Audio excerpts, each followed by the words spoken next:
Top 5 important question of SP long answer कितने marks के लिए आते हैं? 8 मार्क्स के लिए ये क्वेश्चन पूछा जाता है और पूरे साल भर भाई इसके लिए हम लोग क्या करते हैं, पूरी मेहनत करते, जी लगा देते हैं भाई, जान लगा डालते हैं कि भाई ये क्वेश्चन हमें आने चाहिए। और ये क्वेश्चन सच में मैं पहले बोलूं तो ऑब्जेक्टिव के बाद आपको टाइम मिला ना तो पहला ये क्वेश्चन उड़ा देना, ये बहुत इंपॉर्टेंट क्वेश्चन है कि साल भर की मेहनत इसी के ऊपर चलती है हमारी, यही इंपॉर्टेंट क्वेश्चन के ऊपर हम लोग ज्यादा जोर देते हैं। बट उसमें कौन से 5 क्वेश्चन है, मैंने आपको यहाँ पे 10 भी नहीं दिए ना 15 दिए पे, सिर्फ 5 दिए। आप ओरल स्टडी करो, पूरी स्टडी करो, बट उसमें से ज्यादा फोकस किसके ऊपर देना है आपको, ज्यादा जोर किसके ऊपर देना है, ये 5 क्वेश्चन जो सालों साल रिपीटेटिव आते हैं। बोर्ड एग्जाम के कोई भी पेपर उठा लो, कोई भी जुलाई के उठाओ, मार्च के उठाओ या सितंबर के उठाओ और पिछले साल के भी उठाओ उनके, तो आपको यही 5 क्वेश्चन रिपीटेटिव बार बार मिलेंगे। तो पहला क्वेश्चन सबसे आईएमपी में सबसे वेरी वेरी आईएमपी क्वेश्चन जो बोलते हैं वो है हमारा question, what is the equity share and its feature. उसके फीचर्स आपको एक्सप्लेन करने,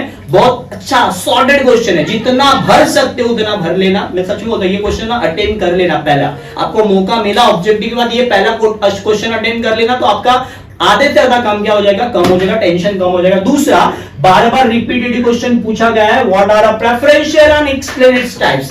सो प्रेफरेंशियल के टाइप्स आपको पता रहने चाहिए, कौन से टाइप आते हैं, cumulative, non cumulative, participating, non participating, बराबर ना। उसके अलावा रिडीमेबल, इरिडीमेबल, ये आपको पता है, कन्वर्टिबल, नॉन कन्वर्टिबल, 8 पेयरिंग है, पूरी टोटल 8 की जोड़ी है, वो बेसिकली मतलब लाइक 4 की ऐसी जोड़ी है, तो वो आप आराम से कर सकते हैं। इसके लिए डायग्राम बनाओ, बहुत सही सॉर्टेड क्वेश्चन लगेगा। पहले डायग्राम बना के दिखाओ कि कौन से पेयरिंग है, उसके बाद एक एक करके मीनिंग, डेफिनेशन, उसके बाद आप पूरा क्वेश्चन एक एक करके पेयरिंग में बताओ, बराबर ना। क्यूमुलेटिव है तो नॉन क्यूमुलेटिव का बताओ, उसके बाद participating, non participating, redeemable, irredeemable, उसके बाद कन्वर्टिबल, नॉन कन्वर्टिबल, ऐसे पेयरिंग करके 8 पेयर बनाने आपको पूरी।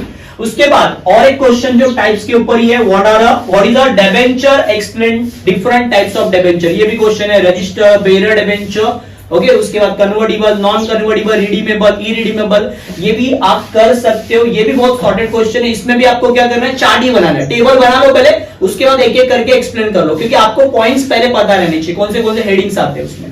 अब ये 3 क्वेश्चन मैं बोलूंगा सबसे ज्यादा फोकस करने बॉस आपको, इस पे ही ज्यादा लोड देना है, इस पे ही ज्यादा फोकस करना है। ये 3 क्वेश्चन में से एक क्वेश्चन तो फिक्स है, लेकिन 2 क्वेश्चन पूछे जाते हैं, उसमें से एक क्वेश्चन तो ये 3 क्वेश्चन में से चैप्टर नंबर 2 में से एक क्वेश्चन डेफिनेटली आता है, 16 का आता है, बराबर ना। उसके बाद ये 2 क्वेश्चन भी कभी कभी ऑप्शनल में और में उसके लिए और जो आता है 2 क्वेश्चन में से एक करना होता है, तो 2 और है, ये भी आप करके रख सकते हैं बैकअप के लिए, आपके सेफ्टी के लिए। Explain the statutory provision for allotment of share, share allotment करने में क्या क्या प्रोविजन है। उसके अलावा और एक क्वेश्चन है, एक्सप्लेन द